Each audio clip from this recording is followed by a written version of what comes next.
About 2,800 troops are already in Texas. The defense secretary will meet with them. By the way, that's part of about 7,000 or so troops that we expect to be making their way between Texas, Arizona, and California. And so obviously they are all going there to support Customs and Border Protection operations along the border. We're talking about those soldiers and Marines all across the American Southwest. Now, today, the Defense Secretary plans to meet with those service members currently deployed in support of the Southwest Border Mission. That's a mission, by the way, that largely is meant to maintain an orderly engagement of the thousands who are said to be coming up from Honduras through Mexico.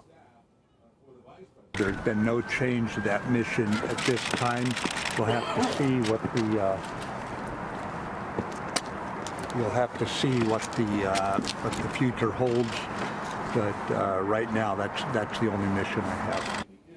Meanwhile, there are reports that there are groups of migrants who, Bill, have splintered off from the main group of that caravan.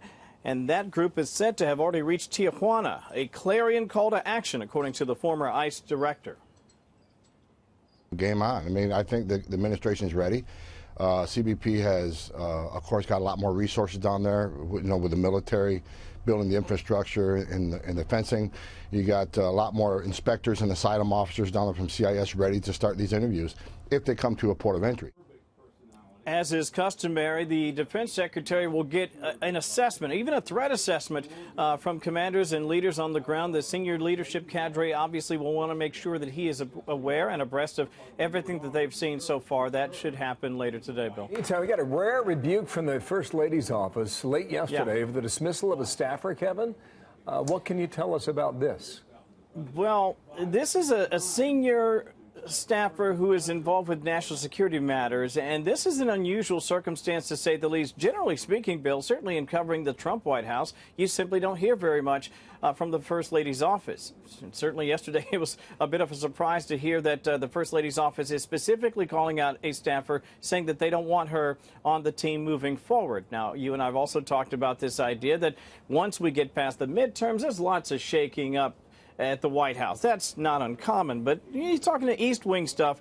It's pretty rare to see something spill out publicly. We're talking about a senior staffer named Mira Ricardel.